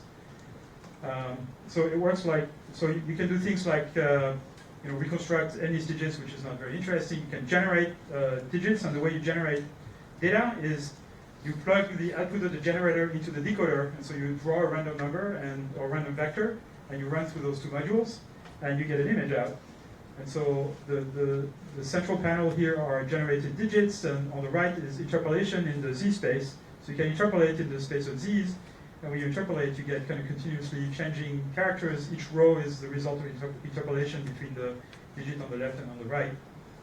And you can apply this to text as well. So here is an example where you start with a sentence. These are nonsensical sentences because they are generated from random vectors. So a man in a cave is used an escalator, is not even grammatical. And then you kind of continuously interpolate in that latent space, and you can generate another sentence, by kind of changing a little bit at a time when you move in that space. You can do things like transform a sentence into another, where you have a sentence, for example, a man in a tie is sweeping and clapping on balloons, doesn't mean anything. You subtract from the vector that represents the sentence, you subtract the average of all the vectors that contain the word sleeping, and you add the average of the vectors for all the sentences that contain walking, and basically replace sleeping by walking. So now you have a man in a tie clapping and walking dogs. And the system tries to keep the consistency of the sentence in there. And then I'll end with a short segment on video prediction. So as I said, you can use those adversarial training for video prediction. If you don't use adversarial training, you get this kind of result. We get a blurry prediction because the system tries to predict the average of all the possible futures that can happen. But if you use adversarial training, you get those much better sharp predictions. So the first 4 frames of each of those segments is observed, and the last 2 frames are predicted. Here's another example where you have a camera in a room, and you turn the camera around. The system has been trained on images or videos of in apartments in New York. And when the border turns red, these are predictions. And so the system predicts here that the couch has to continue, that it predicts that the bookcase here has to be a bookcase. So it just generates the bookcase that looks like start with the bookcase it looked at. So it's captured a bit of the structure of that. And more recently, Camille Coupry, who was also involved in the first project, she's a research scientist in Paris, with her team, Pauline Luc, who's a PhD student at FAIR Paris, and Natalia Neverova, who's a postdoc. They worked on prediction in the space of semantic segmentation. So this is a space where you run a semantic segmentation system, like Max RCNN, in the case they use a different one, on images, and then you try to do prediction in the space of the semantic segmentation. And what the system can do is predict about half a second in the future. It predicts that pedestrians that are starting to cross a road are continuing to cross a road, that the car that's passing another car is continuing to pass the other car. It predicts that the scenery sort of keeps moving, and things like that. So it's very useful to have a forward prediction model for self-driving, because you want to predict in advance what's going to happen to the cars next to you. Okay, I'm going to, I spoke for too long already, so I'm going to end here and take your questions, and thank you very much for your attention.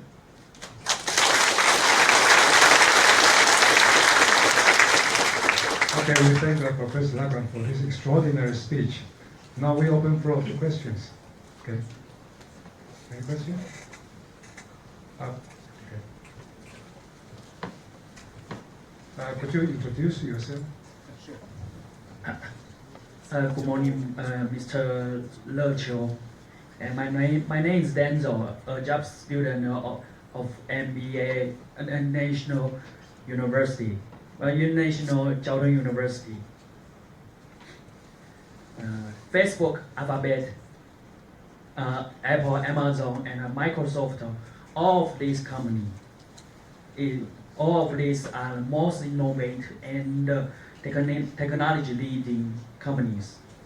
Technology include AI, self-driving, IoT, virtual reality, blockchain, and else. This company like a big sponge. You have the most talent in employee resource and support. All talented people want to be your members. However, we who live in Taiwan, we recognize that we cannot to be the role of OEM maker and or manufacturing anymore. How do we reverse the role in the world? That's the first question. Second question is, just like me, a person do not want to be a small screw in a great empire. I want to do something magnificent by myself. Surely I realized teamwork is very important. So what I say is, how do we survive even success with very small amount resources? Thank you.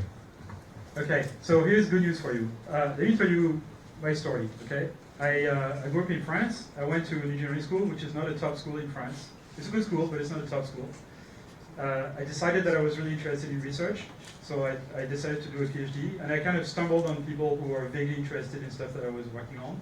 I was really interested in working in machine learning. Nobody was working on machine learning in France at the time, even in the US, because this was 1982, and AI was all logic-based. So I couldn't find anyone who was interested in helping me working on neural nets. Nobody was doing this at the time. It was very badly seen, actually. So I started working on my own, basically.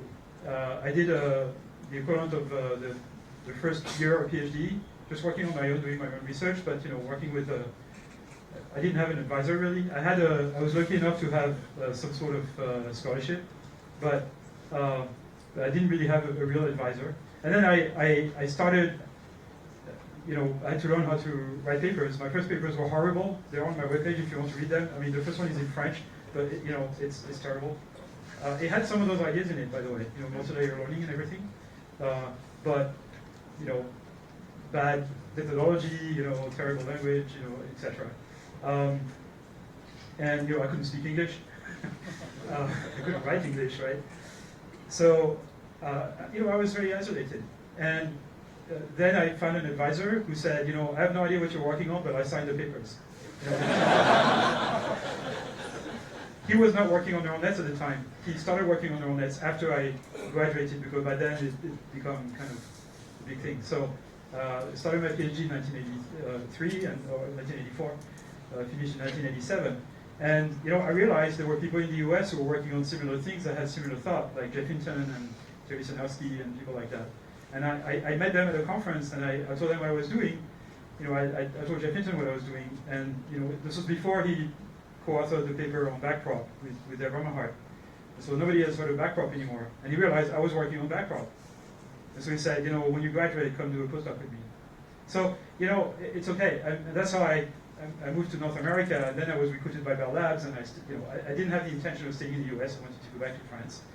I only wanted to stay in the US for 2 years, but I've been 28 years in the US. Now I opened a lab in France, so I spend a little bit more time there. But so it's not where you come from. I mean, it doesn't matter where you come from. In fact, it's much easier today than it was back then, because there was no internet back then. And so today you can work on your own.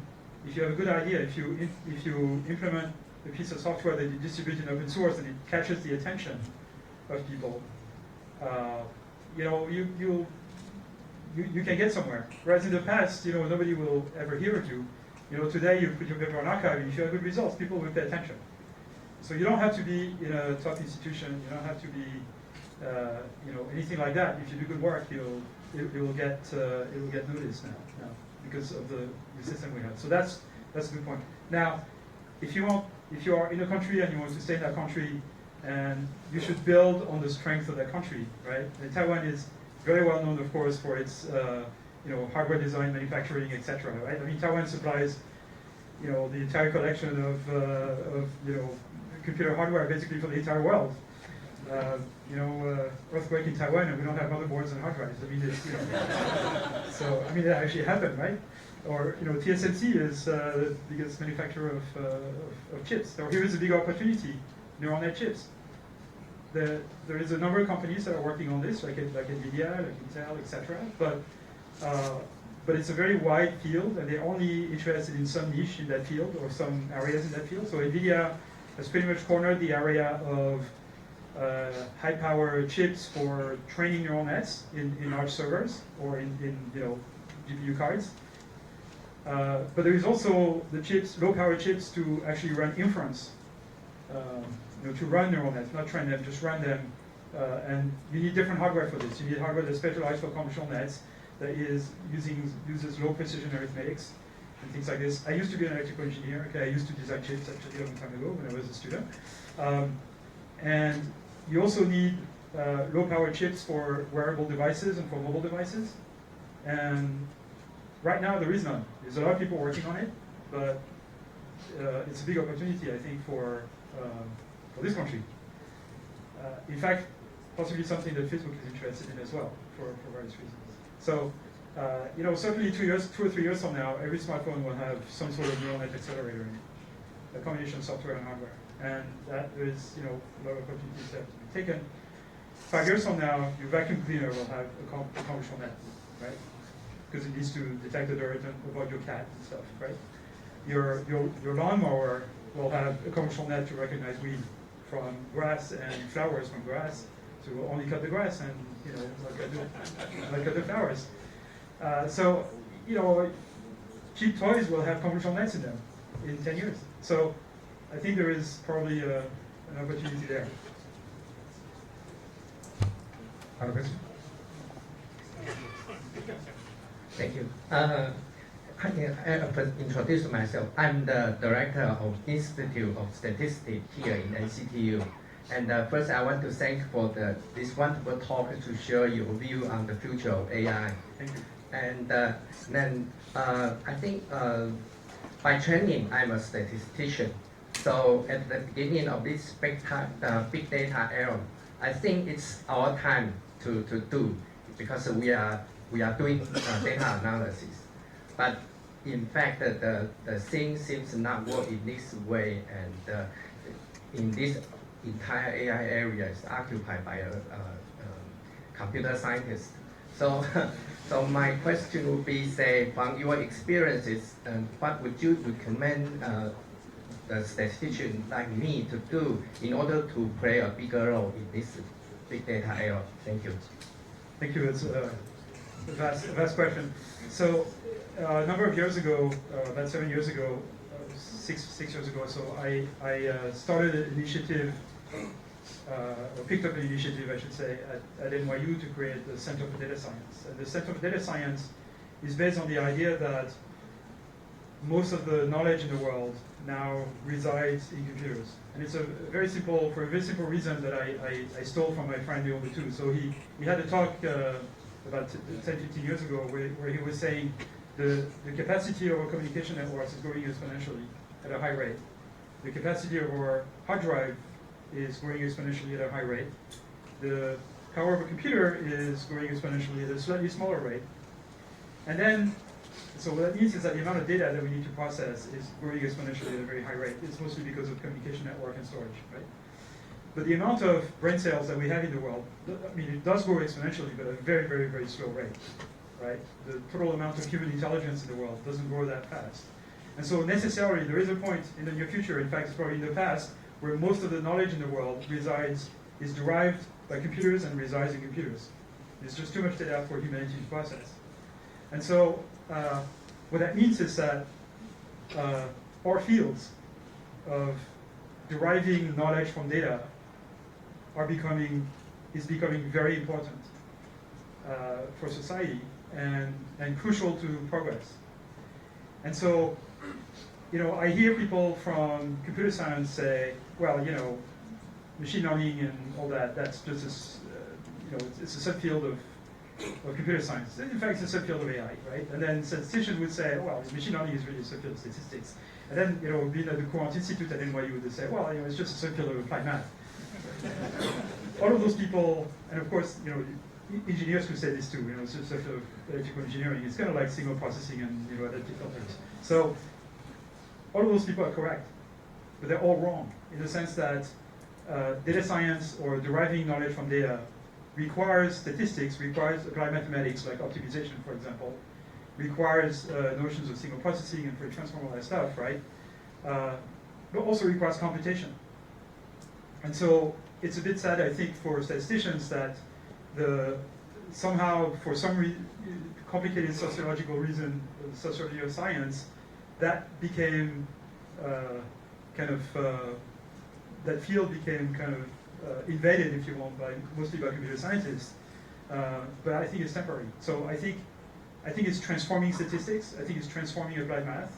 It's transforming computer science as well. And in fact, I think data science, or the whole field of deriving knowledge from data, which perhaps includes AI as well, is going to be a field in itself. It's becoming too big for any of those three fields to claim complete ownership.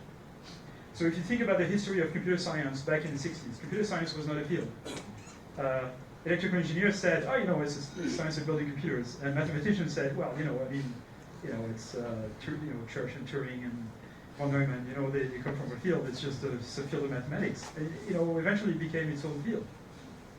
And it's because of the impact of the field on society, because of the body of knowledge that's growing, and because of, frankly, just investment from governments in the field. And the same thing is happening right now with AI and data science, where there's a lot of government investments, there's a lot of grad students who want to work on this field. So I don't know about you, but at NYU we get something like 600 applications for PhD in computer science every year. 2/3 want to work on, even more than that, about 3/4 want to work on AI, or machine learning, or computer vision, or robotics, all the related fields. There's very few people nowadays in computer science who want to work on, say, programming languages. I'm sorry if there are any programming language people here, but I'm sure you know what I mean. Okay? So, even people who used to work on databases, now they work on data mining, because that's really what is hot. And so, this is not specific to statistics. It's also true for computer science. Computer science feels invaded by machine learning and some parts of mathematics. Now, mathematicians are now starting to work really actively on explaining why deep learning works and all that stuff, which I find really interesting. I think they have a lot to bring to the table. True for physicists as well, actually. So I think we're witnessing the emergence of a new field. If all of you students are working on machine learning, AI, etc., you might think of yourself as computer scientists or engineers, but basically you are pioneers of a new discipline, I think. 10 years from now, I think most universities will have machine learning departments or AI departments or data science departments. And that's where all of the things we talk about here will be done. So it's positive. You know? That's the future of statistics.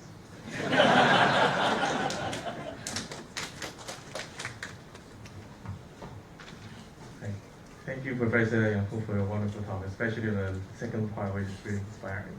My name is Min Sum. I'm an assistant professor in National Tsinghua University, just next door. We actually met in David Lee's group in 2009 when you visit, and that is before you totally changed computer vision. So, right. So my question is, as a computer vision people trying to step my feet into AI, I found solving AI is really, really hard. And my question is, which part of the component that is necessary to solve AI that you think deep learning has the weakest potential to completely solving it? And I'm asking this because for me, I wanted to encourage myself and also my students to not only focus on deep learning, but be aware of the possible blind side that really require to combine with deep learning and then to really solve the true obstacle in solving AI. So any stuff that kind of solve would be great. Thank you. Right. So, I mean, certainly, I think 5 years from now, when we think about what we work on, what people find hard, will be quite different from what we're doing today. So, I think the basic idea of deep learning, which is that you can assemble, differentiable or almost differentiable blocks in complex graphs, and you get this automatic differentiation, and you kind of learn from there. The idea they can do end-to-end learning, this is not going away, right? So in that sense, deep learning is not going away. The same way gradient descent is not going away. But that's just it's just a stepping stone. It's just a tool now in the toolbox on top of which we can build. It's a foundation on top of which we can build. It's really a philosophical foundation. A lot of the reasons why people were not working on neural nets in the late 90s, early 2000s is because they just didn't believe it would work. It's too simple of an idea for it to work, really. But it does work. And so what's missing? So I mean, certainly I mentioned a few things here where I think what's missing, in terms of learning under uncertainty. So training a machine with data that is not reliable. So if you show the image of a car, it's a car. If you measure an airplane, it's an airplane. If you show a segment of a video and ask what's happened next, a number of different things can happen. And so we have to devise techniques that deal with the situation where there is no one single answer. There's been a bit of an obsession of mine for a number of years. The standard answer to this question is, well, I mean, your machine, instead of predicting a single point, should predict a distribution. But then the next question is, how do you represent a distribution in a high-dimensional space? And we have no idea how to do that either. So my philosophy about this has been to kind of step back and say, we don't need to represent the entire distribution, we just need to represent a set. Think of it as a set of, above a threshold of a particular probability, for example, probability density. So I think adversarial training is a good way of training this. There's energy-based models that I worked on also for the last 10 years, which is kind of has a similar flavor.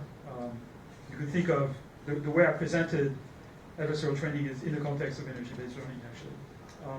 So there are sort of grand ideas like this, I think, that are useful to think of as kind of a way of conceptually thinking about those methods. But learning under uncertainty is not the only problem. The other problem is, how do you learn really complex sequences of decision-making with sequences? So for example, one thing that's very complicated for people, which is why we build games around them and we build careers around them, is to decompose a complex task into a small number of steps. As computer scientists, we call this an algorithm, right? So programming is decomposing a complex task into a number of simple steps. But the very simple things like, I want to go from here to the airport. There's a number of things I have to do on the way, and I have to plan this in advance. And I've done this multiple times, so I don't need to think about it anymore. But the first time you do this, you think about it very hard. So that's I think the next challenge is how do you use end-to-end learning in a situation where machines have to reason and plan in advance. So that requires predictive models, it requires planning algorithms, it requires exploration. And we have mechanisms hardwired in our brain to explore multiple interpretations of a scene, for example, which suggests that we have systematic ways in our brain that are hardwired to, if you have multiple options, you kind of have a way of exploring them. It doesn't work very well which is why it's very hard to play chess and Go, but it's there. So there is a famous illusion called the Necker cube. You draw a wireframe cube, and there is two, from a perspective, and there is sort of with orthonormal perspective or isometric perspective, and there is kind of an ambiguous interpretation. You can either see the cube from the top left or from the bottom right, and both interpretations are right. And so you stare at the cube for a while, and you see it from the top left. If you stare at it for about 5 seconds, your interpretation flips. And then 5 seconds more, it flips again. And there's nothing you can do about it. It's completely unconscious, and your mind will go through the multiple interpretations of that scene. So how do we do this with machines, right? I mean, do we have mechanisms in our learning machines to explore multiple interpretations of an ambiguous preset? We don't. So yeah, those are the two challenges, and these are the two things that we mostly work on at the research level at Facebook. One is prediction under uncertainty, and the other one is merging machine learning and reasoning. So machine learning not just for recognition, but for reasoning. There's a set of slides I didn't show, unfortunately. I mean, I already spoke for much longer than I should have. But there's a data set called Clever, C-L-E-V-R, which was put together by a group of people at Facebook and other places. And it's about visual reasoning. So for a computer vision person, it's exactly the right set. I don't know if you see this, but it's kind of going back to the block world of the old days in AI, where you have spheres and triangles and cubes and stuff like that, and you have questions like, how many spheres are behind cubes, or how many spheres are behind blue objects or above blue objects, or things like this. There's some simple questions like this, together with their answers, with the idea that you could train a machine to kind of solve those questions. And there's really interesting work by a team at Facebook and Stanford University, in your own group actually, by Justin Johnson, who is a student with FAI, on generating neural nets on the fly that can answer those questions and then training them as they go. It's a very interesting one.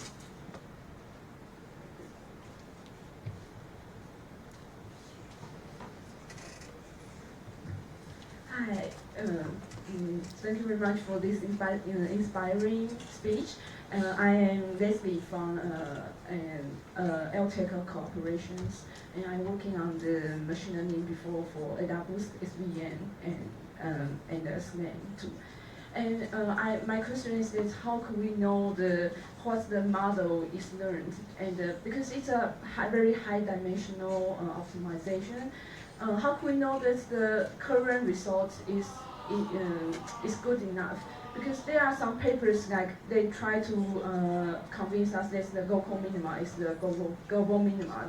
An MIT person has a paper in NIPS last year that's to try to give some contribution to prove that local minima and some kind of global minima. But I'm not really sure how to know that for each, no matter for internet competition or for the predictive learning, adversary learning, in every learning, can we find out some rules in those model or for some observations of these weights or the models or the masks for each layer to know that what it's really learned? Is this going to a better way or even a worse way? Because it seems that we can only know that the results by the detection rate or by some kind of the results. Is there a way to figure out what's inside of the weights of the model? Okay, so one question we can ask ourselves is there, for any machine learning technique, is there any other way to test the performance than to just measure the accuracy on the test set or on the validation set? And there isn't. There is some methods for which there are theorems, but those theorems, with generalization bounds, for example, or proof of convergence of the algorithm to a global minimum, The proof of convergence to a global minimum is just to ensure that if you have a convex function, of course you're going to converge to a global minimum. That's okay. But that gives you no guarantee about the ultimate performance of the system. So the only thing you care about is the performance of the system in the end. And at least if you are practically minded, you want to use the system for something, the only thing you care about is how well is it going to perform in a real situation. And a good proxy for this is measuring the performance on a test set. So generalization bounds are useful conceptually, are generally useless in practice. I've never seen people use generalization bounds for any practical purpose whatsoever. It's good for publishing papers. There's nothing wrong with that.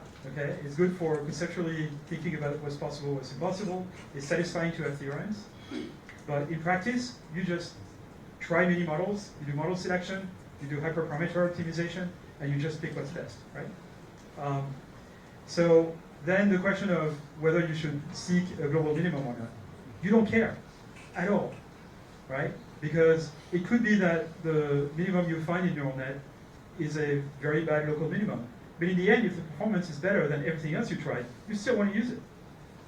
So now the question is it reliable? So every time I train my neural net, am I going to get similar results? Okay, and if you think of the normal picture of local minimum, you would think that you're unlucky to get trapped in local minimum, or you're lucky to go into another minimum. Maybe next time you train your neural net, you're going to get a different one, and it's not going to work as well, it's going to work better. But it's not true. Every time you train a large neural net, you always get very similar results with the same parameters, even with different initial conditions. And the reason is because all the minima are pretty much all the same. And so maybe there are local minima, but in fact, there is increasing evidence to the fact that those minima are all connected. So in fact, there is only one minimum in large neural nets. There's a path between every minimum and every other minimum that you can find. Because the minima are very flat, they are degenerate. So it's not like you have, a unique ball with a single minimum. You have 100 million dimensions in your parameter space, and within the 100 million dimension, 25 million have a positive curvature, and the 75 million that are left are flat. And you can move in those 75 million dimensions to go from any minimum to any other minimum. So we have to be careful of our intuitions about what it means to have local minima. I think it's completely wrong. Those systems are much simpler than we think. They are non-convex, but optimization is a lot easier than we think. So that actually is an interesting thing because we're just talking about statistics, right? And neural nets break everything that every textbook tells you. They tell you, you can approximate everything with 2 layers. Why do you need more? You need more. The other textbooks tell you you shouldn't have more parameters than you have data points because you're going to overfit, right? Every statistics textbook, has the polynomial, right? And which is of course true. But in neural nets, for some reason that we don't fully understand, maybe it's a good opportunity for statisticians to study and mathematicians. You make them bigger if they work better, and they don't overfit. I mean, they overfit because you regularize them a bit, but if they even work without regularization. So there seems to be some sort of built-in regularization mechanism, perhaps because we use stochastic gradient, perhaps because of the architecture. We don't know exactly why, but the number of effective parameters is a lot smaller than the actual number of parameters. So that's the second rule of statistics that's broken. That you can put tons of parameters and it works better. Look at ResNet, right? They have enormous networks with tons of parameters. The more layers you add, the better it works. And then the third rule that's broken is, it's nice to have a convex objective function because you can prove there is convergence. And whereas, if it's non-convex, you don't know if you can get trapped in local minima. That's also wrong. You don't get trapped in local minima, ever. So I think those to some people, this makes neural nets scary. In fact, I had a talk 10 years ago at NIPS, at a workshop, whose title was, "Who is afraid of non-convex optimization?" And it makes some people scared by neural nets. But I think it should make a lot of people interested by neural nets because it's all those mysteries, right? Those questions that we don't understand. That's what makes it interesting. You have to study it to really understand what's going on. that's what science is about, right? You discover a new phenomenon, like, I don't know, superconductivity, and like, how can that possibly happen? And then, you know, you figure out how it happened, you get a Nobel Prize. I mean, there's no Nobel Prize in computer science, but you know. So that's my answer. Okay, great talk. My name is Yu Jieli from the Applied Maths Department of NCTU. And since you are director of FAIR, I'm curious, is there anything you can share with fake news detection or disinformation detection in Facebook? So this is not my specialty. So at FAIR, we work on research, so we work on new methods, and then those methods, you know, occasionally are used by some of the engineering and development groups to do things like, you know, objectionable content detection and fake news and things like this. So the only thing I can tell you is that there is machine learning and AI and deep learning used for fake news detection, but it's not sufficient. Not just because the performance is not good enough, but because people don't trust, when you tell them this is fake news and it's produced by the deep learning system, why would they trust it, right? So it has to come from a source that is trusted by the person reading it. So it has to be a third party. So the way Facebook has handled fake news in Europe, for example, also in the US, is by having agreements with well-established media, like, you know, like Le Monde or, you know, New York Times or something like this, where, you know, or some organization who are in the business of actually flagging fake news and then flagging them for people. And, you know, they're helped by AI systems that help kind of flag those things early on. But it's not sufficient for that. So.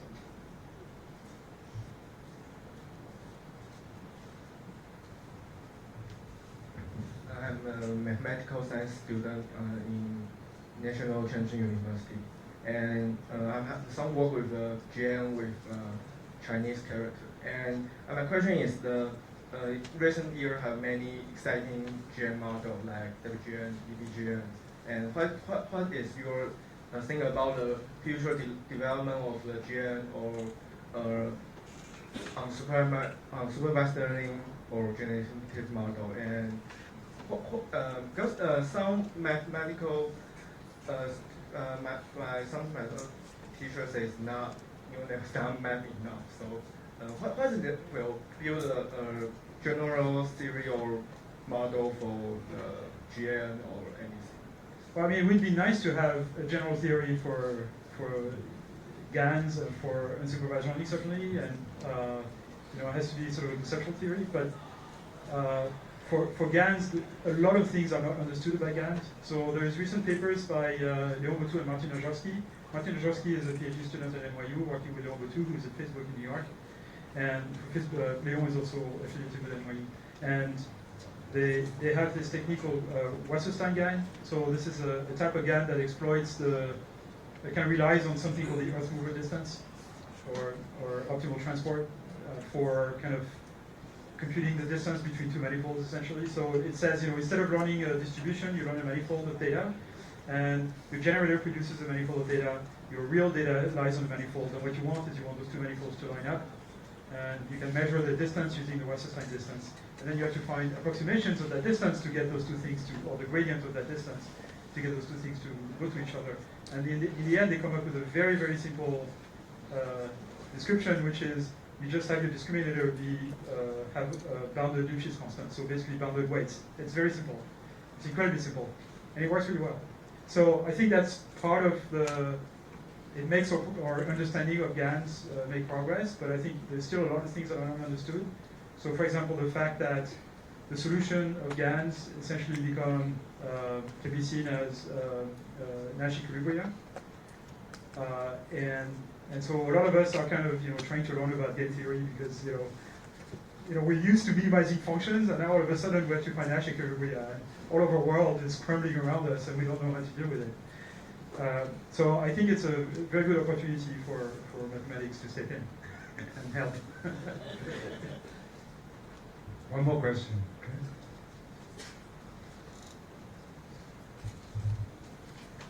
Okay, thank you.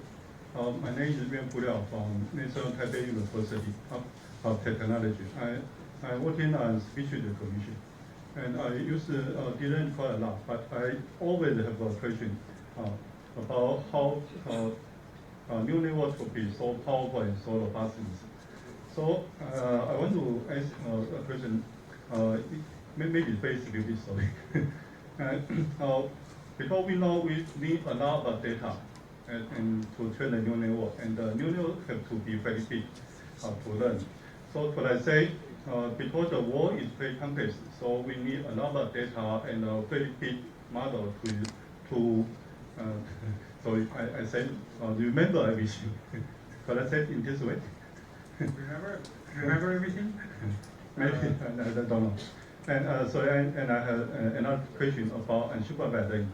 I'm very curious about unsupervised learning, and especially I'm working on speech recognition, so I know we have a lot of data, unlabeled data. So unsupervised learning should be the way to do speech recognition. But so far I have very few ideas.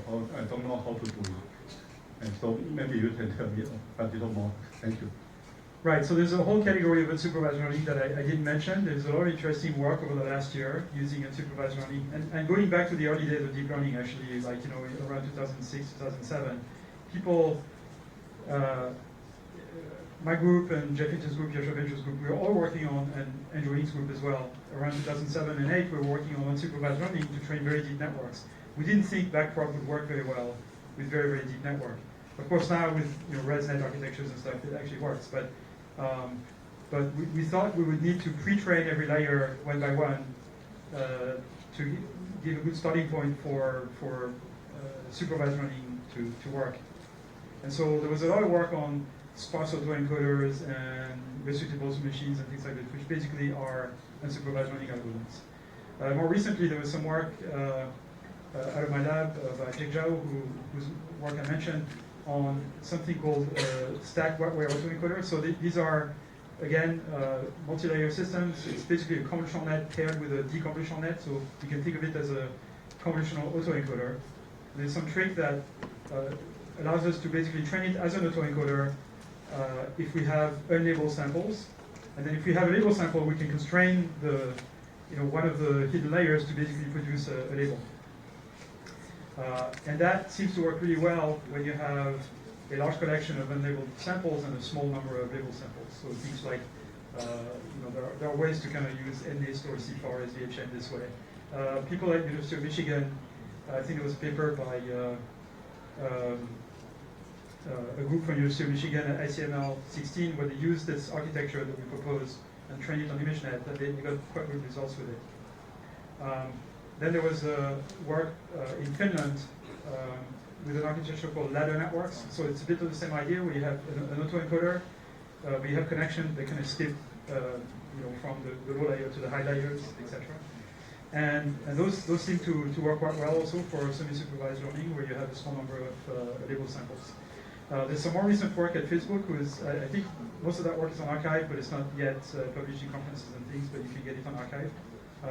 It's Piotr Bojanowski, Armand Joulin, and I think it's just the two of them actually on that paper where they train a convolutional net with something like ImageNet, except every single sample is its own category. So they have 1.2 million categories basically. Right? And of course, you can't have a softmax with 1.2 million outputs. I mean, it's kind of hard. And so they map each sample to a random vector. But of course, you want to choose similar nearby random vectors for classes that are similar, like 2 species of dog or something, right? And so they simultaneously learn a latent variable, which is sort of which category is assigned to which random vector. And they train the convolutional net with that kind of label-free unsupervised learning. It's kind of like an autoencoder without a decoder, if you think about it. And then they use the features as inputs to a classifier for some other task using transfer learning. And it works just as well as if you train on ImageNet. So what that means is that you can train a convolutional net without labels, and it works. It works very well. And I think we're going to see more and more of those techniques coming up, where you can train with unlabeled data, and then you get features that are just as good as the one you would get using labeled data. So I forgot the first question. Oh, the first question was about like number of parameters. So you work on speech, right?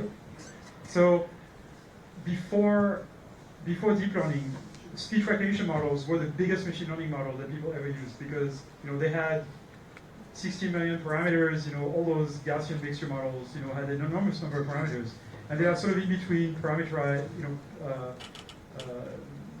so parametric model and non-parametric model. They're more like non-parametric models, really. And that was the secret. That's what suggested to people that the neural nets people were trying to use for speech recognition were too small. And so people started to use gigantic neural nets with similar numbers of parameters, and they started to work. So yeah, I mean, a lot of learning in neural nets is, not very different from memorization, but it's a smart type of memorization. Very last. Yeah. Thank you very much for the. So just a quick question. Let's say with the current technology, and let's just imagine you decide to go rogue and create something dangerous for humanity. What could you create right now with current technology? Nothing. That's good news. Okay. I actually have a couple of slides on this. I'm not going to spend much time, but there is. I mean, this is a question people have asked themselves quite a bit, which is. So when I get that question from the press very often, like are we going to have Terminators in 5 years, right? And they publish a paper and the picture on top of the article is a Terminator. And I say no, because we don't have the technology. Like we don't even know, like we don't have machines that are as smart as a rat. They can learn as well as a rat. We can only do supervised learning. We can't do unsupervised learning. So I tell them the same story. I told you less technical. And I told them, until we solve that problem, we're not going to have truly intelligent machines, and you don't have to fear super intelligence. There is a lot of questions about deployment of AI systems that we need to ask. And in fact, I participated in the creation of something called the Partnership on AI, which is a group of industry and academics and nonprofits to discuss questions of how to deploy AI properly, and so that it's safe and it's not biased by the biases in the data, and you don't have bots that become racist after 24 hours and things like this. So things like that, questions that companies are asking themselves and should discuss in the open, and the public should be informed about it. But the danger of superintelligence are not anywhere near us. But people are still thinking about it in abstract terms. So in the future, maybe we'll solve the unsupervised learning problem, and we'll be able to build intelligent machines. And we'd like those machines to behave in ways that are compatible with human values, right? So if you remember this picture of the intelligent machine I showed, there is an objective function that basically drives all the behaviors of the machine. And this objective function you can hardwire. So you can build it in such a way that there are safeguards in this objective function so that it only does things that are relatively safe. So for example, you can build a hardwired weapon detector here and basically hardwire behavior that you shouldn't get anywhere close to a weapon. Okay, that would be kind of a way. I mean, those are things that are simple to implement, to hardwire in a machine. It's hard to hardwire things like the 3 laws of robotics from, but more kind of down to earth things like this, or like don't move. In big ways around humans because you might hurt them with your arms, or things like that, right? Don't speak in a rude way, or don't upset people. So there are things like this you can hardwire. But really, as humans, we're trained to behave. We have ingrained drives and objective functions that drive our basic behaviors, like we need to feed, we need to reproduce, we need to do all kinds of stuff that maintain us alive. But there is, and we have a hardwired fight or flight reaction. When we are threatened, we either become violent or we run away, right? So those are kind of hardwired in us by evolution for decades. We also have a hardwired desire to connect with other people because we are social animals. But that's not a necessity to being intelligent. So orangutans, for example, are solitary animals. They're not social animals. They're very smart, incredibly smart. But they can build tools and everything. But they're not social. So You don't have to be social to be intelligent, or vice versa. But all of us, we have hardwired drives like this, but a big part of our objective function is trained. And so when we're little, our parents train us to behave. They train us to kind of tell good from bad and good from evil and all that stuff, right? And that's a trainable part of our objective function. And the way it's trained is very much like adversarial training in the sense that our parents or our trainers, for a particular situation, produce a certain action that we can observe. And so we can give a low cost to actions that our trainers or advisors, PhD advisors, for example, do. Okay? So that's like a discriminator. And we give higher cost to everything that we produce, every action we produce. And so our discriminator trains itself to discriminate between good actions and bad actions. Okay? And reinforcement learning can help with this as well. But this is basically a model of what's called inverse reinforcement learning, where you learn the value function of an AI system. So I think that's one of the kind of a partial solution to kind of having robots for which you can train the objective function in such a way that their values line up with ours. So if they are trained by evil people, they'll be evil.